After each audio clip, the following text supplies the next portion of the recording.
अफसार साहब। मैं रहमतुल्लाह। आप देख रहे दोस्तों आपका और हमारा अपना रक्षक यूट्यूब चैनल।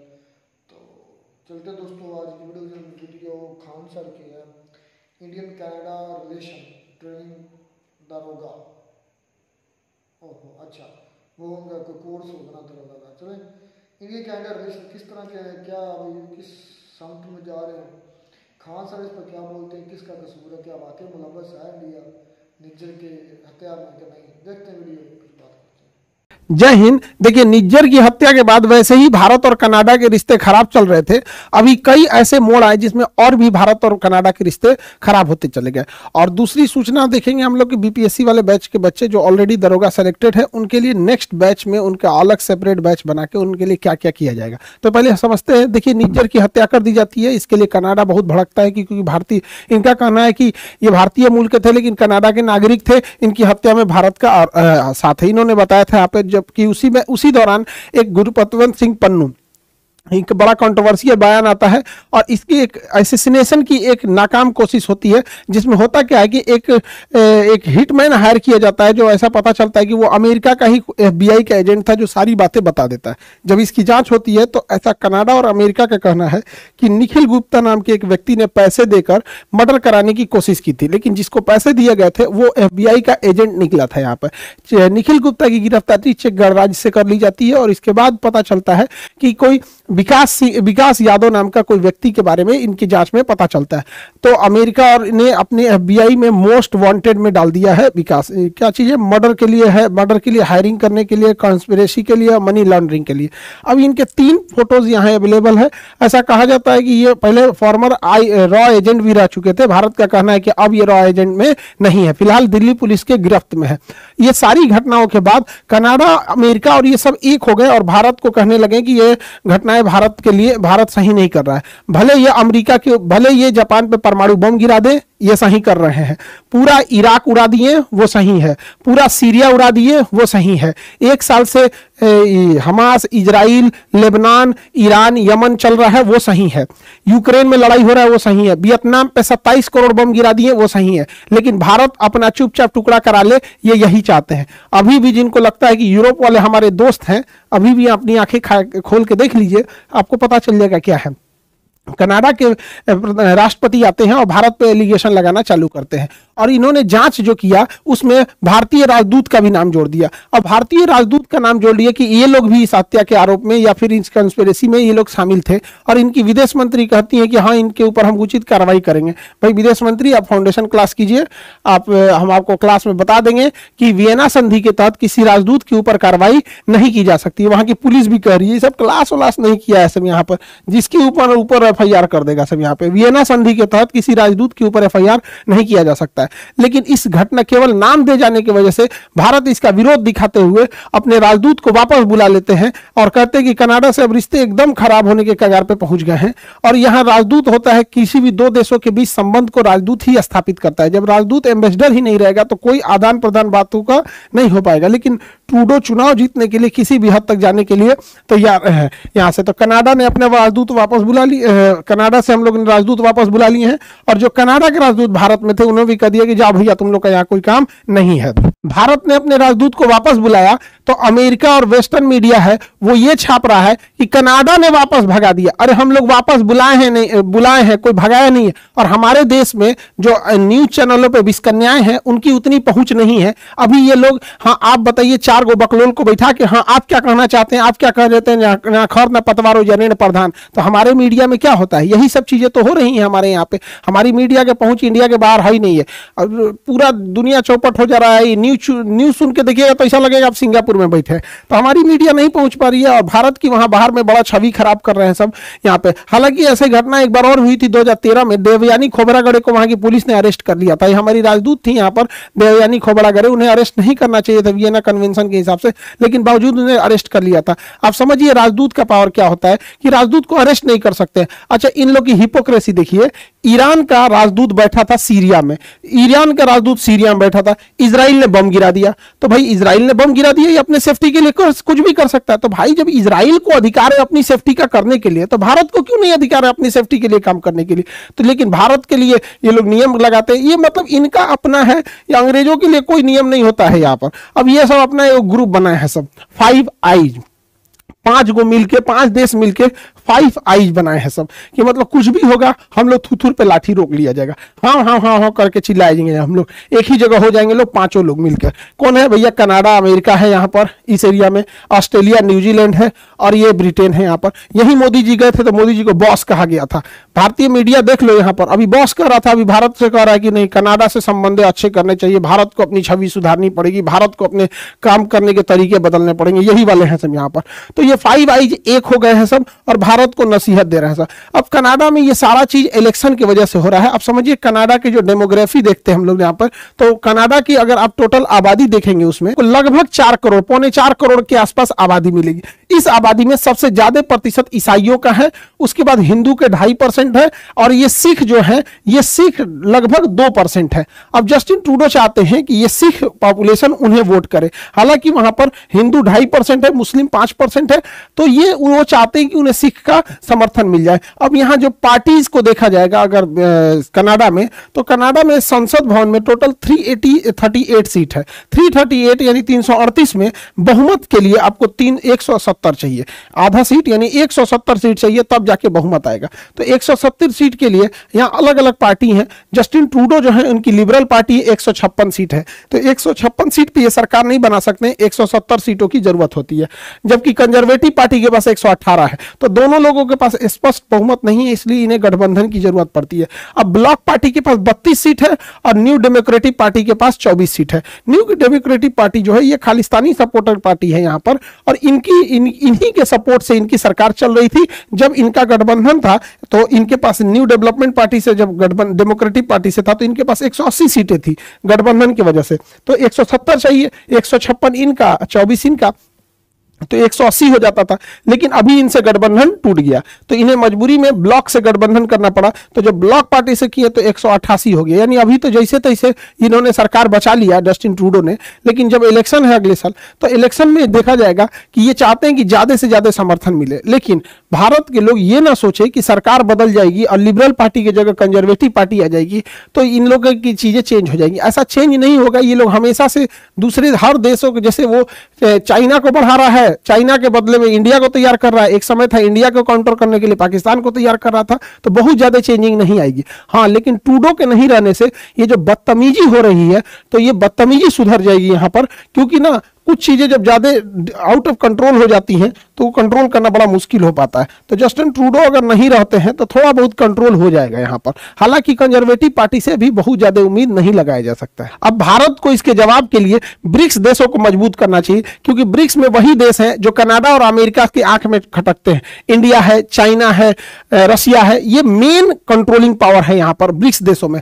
और यहाँ पर G7 देखेंगे तो G7 की मीटिंग कनाडा में होने वाली है। ऑब्वियस बात है कि भारत कनाडा में G7 की मीटिंग लेने नहीं जाएगा, और अगर चला गया तो शर्म की बात है भाई। क्या जरूरत है जाने की? आपने राजदूत वापस बुला लिया और बदतमीजी से बतिया रहा है, क्या जरूरत है वहां पे? और G7 के बदले हमें ब्रिक्स को इतना हाइप देना चाहिए, इतना हाइप कि G7 ऑटोमेटिक कमजोर होने लगे। इससे अमेरिका को दिक्कत होगा, क्योंकि G7 7 शक्तिशाली देशों का समूह है जिसका लीड कर रहा है अमेरिका, लेकिन ये पतन के कगार पे है। और ये जो ब्रिक्स है ये उभरते हुए शक्तिशाली देशों का समूह है, इसको लीड कर रहे हैं सब तीनों देश, इंडिया, चाइना और रसिया यहाँ पर। तो ब्रिक्स जाएगा तो G7 की वैल्यू घटेगी। अभी दोनों बराबरी पे चल रहे हैं सब लगभग, लेकिन G7 अपने डाउनफॉल की ओर बढ़ रहा है, तो ब्रिक्स को देखेंगे तो ये अपने अपवर्ड की डायरेक्शन में बढ़ रहा है। तो इसी को कंट्रोल करना बहुत ज्यादा जरूरी है। अगर ये इन्हें छोड़ दिया जाएगा तो अमेरिका, ब्रिटेन ये प्रेशर लगाएंगे किस चीज के ऊपर? कनाडा के ऊपर। रीजन क्या है कि अगर कनाडा को ज्यादा छूट दिया जाएगा तो इंडिया, चाइना, रसिया और ये ईरान, ये आपस में ज्यादा करीब आएंगे, जिससे कि अमेरिका को भी काफी ज्यादा दिक्कत होगा। यूक्रेन की लड़ाई वगैरह में भी बहुत दिक्कत होगा। हालांकि यूक्रेन की लड़ाई कुछ दिन की मेहमान है, जैसे डोनाल्ड ट्रंप आएंगे यूक्रेन को दी जाने वाली सारी मदद की राशि को वापस ले लेंगे, उधर रसिया उनका बैंड बजा देगा। लेकिन हाँ, डोनाल्ड ट्रंप के जीतने के बाद इजराइल को भी खुली छूट मिल जाएगी। उसके बाद गाजा पे हमला तो हो ही चुका है, अब लेबनान पे भी हो जाएगा और हो सके तो ईरान पे भी हो जाएगा, क्योंकि डोनाल्ड ट्रंप तो ओपनली कह चुके हैं इजराइल से कि ईरान के जो न्यूक्लियर फैसिलिटी है वहां पर अटैक किया जाए। ये वाला चीज आप समझ गए होंगे। और जो बिहार दरोगा में ऑलरेडी बच्चे सेलेक्टेड हैं, इस बार उनके लिए गोल्डन अपॉर्चुनिटी है, क्योंकि आप 15 साल ड्यूटी करेंगे तो डीएसपी बनेंगे। 15 साल एकदम रगड़ के एकदम हालत खराब हो जाएगा तब, और आप लोग के लिए बढ़िया मौका है एक ही बार प्रमोशन के लिए, क्योंकि इस बार। तो ये दोस्तों वीडियो होगी ख़त्म। बातें खान साहब ने सही बोली हैं, मतलब इनडायरेक्टली एक्सेप्ट कर लिया कि भाई हमने मरवाया, हमने हमला करवाया, इसमें कोई शक नहीं। अब खान साहब की बातें आप भी गौर सुने, हमने भी सुनी है, ये चीज़ एक्सेप्टेड है। मतलब वो पहले राग एजेंट था वो विकास यादव, फिर मतलब अब वो इंडिया कह रहा है कि अब ये रॉक एजेंट नहीं था, रॉक लिए काम नहीं करता था। खैर जो सब ये इनडायरेक्टली इंडिया मांग रहा है कि भाई हम मुलव्वस थे, खान साहब की बातों से भी लग रहा है, वैसे भी है, सच भी यही है, इंडिया मुलव्वस था, माने या ना माने वो अलग बात है। क्यों जो दलीलें दी है ना अपना खान साहब ने कि रशिया अपना सॉरी इजराइल अपनी सलामती के लिए ईरान का जो एम्बेसडर है वो सीरिया में अगर मार सकता है, सीरिया मारा जा सकता है, तो फिर इंडिया अपनी सलामती के लिए निज्जर को या पुन्नू को जो खालिस्तान को सपोर्ट कर रहे हैं कनाडा में बैठकर इंडिया के अंदर, उनको क्यों नहीं मतलब टारगेट कर सकता है। फिर सबूत दिया गया कि सीरिया पर बम्बिंग हो सकती है, अगर इराक पर बम्बिंग हो सकती है, ईरान पर हो सकती है, वियतनाम पर करोड़ों बम लाखों बरसाए जा सकते हैं, अमेरिका कर सकता है, तो फिर इंडिया अपनी सिक्योरिटी के लिए इतना काम क्यों नहीं कर सकता। मतलब उनके कहने का मतलब है कि जिस बात यही सारा कुछ जिसकी लाठी उसकी भैंस। आज वो यूरोपियन कंट्री G7 कंट्रीज वो पावरफुल है, नाटो उनके अंदर, यूके, यूएसए, यूरोप, ये तीन है, कनाडा चौथा, उसके बाद आई थिंक ऑस्ट्रेलिया और न्यूजीलैंड भी इसमें मेरे ख्याल में शामिल है। न्यूजीलैंड और ऑस्ट्रेलिया भी, न्यूजीलैंड ऑस्ट्रेलिया दोनों हैं, ऑस्ट्रेलिया है, न्यूजीलैंड है, यूरोप है सारा, यूके है, यूएसए है, कनाडा है, और सातवां अपना कौन सा है? सातवां कनाडा भी है उसमें। कनाडा तो होगा ना, कनाडा है, यूएसए है, यूरोप है, यूके है, चार, पांचवा न्यूजीलैंड है, छठा ऑस्ट्रेलिया है, सातवां कौन सा मुझे भूल गया। चलो कोई भी हो, लेकिन होगा इनका कोई चिल्ला ही। अच्छा जो भी है, तो बात तो ये वाकई कि जब इन गोरों पर बात आती है तो ये इकट्ठे हो जाते हैं। आप देख लें मतलब इनका हिसाब से चलना है दुनिया में। हाँ, अब बात आई है ना कनाडा पर, तो उसके साथ ही यूएसए उन्होंने फिर से अपने कट कर लिया। तो पहले वही ऑस्ट्रेलिया, मेरे ख्याल ऑस्ट्रेलिया ने कहा था ना पीएम मोदी को, मोदी इज द बॉस। तो आज इंडिया में सातवां G7 में, G7 में पता नहीं, अब होना तो रशिया भी चाहिए, चाइना भी होना चाहिए, लेकिन वो नहीं है। तो नहीं, इंडिया तो खैर नहीं है G7। खान साहब ये कह रहा था कि इंडिया को नहीं जाना चाहिए, तो इंडिया होगा वो ब्रिक्स है। अब ब्रिक्स नहीं, G7 का समिट हो रहा है, पता नहीं शायद फिर इंडिया मतलब शायद ब्रिक्स को पावरफुल करना चाहिए, क्योंकि ब्रिक्स में पाकिस्तान भी मुझे सुनने में आ रहा है ऐड होने जा रहा है। उसके बाद ईरान भी, ईरान, ये तो रशिया फिर करेगा। हाँ ये रशिया कह रहा है ना। और मैंने आज ये एक बड़ी ताज़ा खबर उड़ती सुनी है कि पाकिस्तान और रशिया की ज्वाइंट मिलिट्री की एक्सरसाइजेज होने जा रही है। ये तो पहले तो होती थी, वैसे पहले होती नहीं होती नहीं, काफी अर्सा हो गया नहीं होती, लेकिन पहले होती थी। पता नहीं मुझे, नहीं होती। चाइना की भी होती रही है, चाइना पाकिस्तान होती रही है, जो पाकिस्तान के दोस्त मुल्क। रशिया और पाकिस्तान की अब ज्वाइंट मिलिट्री एक्सरसाइजेज होने जा रही हैं, और ये स्ट्रेटेजिक एक किस्म का इंडिया पाकिस्तान जो है वो बन गया है रशिया के लिए। ज़ाहिर बात अगर चाइना जा रहा है, नॉर्थ कोरिया को अगर टेक्नोलॉजी बेचने वाला है, एटम बम की पाकिस्तान बेचने वाला है, ईरान को है तो उसके भी शको शुबात पाकिस्तान पर ही जा रहे हैं। उसके बाद और भी कंट्रीज है, मतलब नॉर्थ कोरिया भी पाकिस्तान के पक्ष में है, नॉर्थ कोरिया के जो रिलेशन है ना वो भी पाकिस्तान के साथ अच्छे हैं। साउथ कोरिया अमेरिका के साथ होता है। नॉर्थ कोरिया उसके बाद रशिया अब थोड़ा सा हमारी तरफ ज़्यादा झुकाव कर रहा है, बिल्कुल ऐसे ही। उसके बाद चाइना, वो चाइना की वजह से।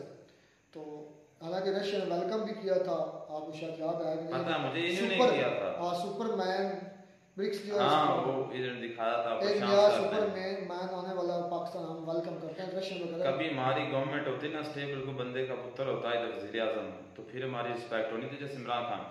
अच्छा देख लें कि वाकई ये ब्लाक तो बढ़ना शुरू हो गए हैं।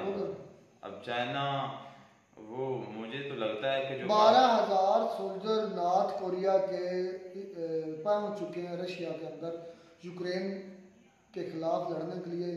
ये ग्लोबल वार शुरू होने वाली है, वर्ल्ड वार 3। हाँ जी, ये पहला स्टेप मुझे लगता है, ये पहला स्टेप वाकई में है, क्योंकि ये व्लादिमीर ज़ेलेंस्की जो है ना उसकी भी स्टेटमेंट आई कि ये वर्ल्ड वार 3 का पहला स्टेप उठा दिया गया है कि नॉर्थ कोरिया ने अपने 12,000 ट्रेंड सोल्जर रशिया भेज दिए हैं लड़ने के लिए। अगर आज साथ 12,000 का यूरोप भेजे, 12,000 यूएसए भेजे, 12,000 कनाडा भेजे, 12,000 यूके भेजे, तो सोचो 48,000 50,000 बन जाएंगे, तो वो डायरेक्टली इन्वॉल्व हो जाएंगे। और ये वार कोई आम वार तो होने नहीं वाली, तो फिर वैसी वार हो रही जिससे पूरी दुनिया पिछले कभी। तो ये 4 लोग हो गए इकट्ठे, 4 कंट्री, ईरान, चाइना, रशिया और नॉर्थ कोरिया। इंडिया अभी इसमें शामिल नहीं है, पाकिस्तान इसमें शामिल नहीं है, और मुझे लगता है कि हो जाएंगे, इंडिया भी शामिल हो जाएगा इसी ब्लॉक में।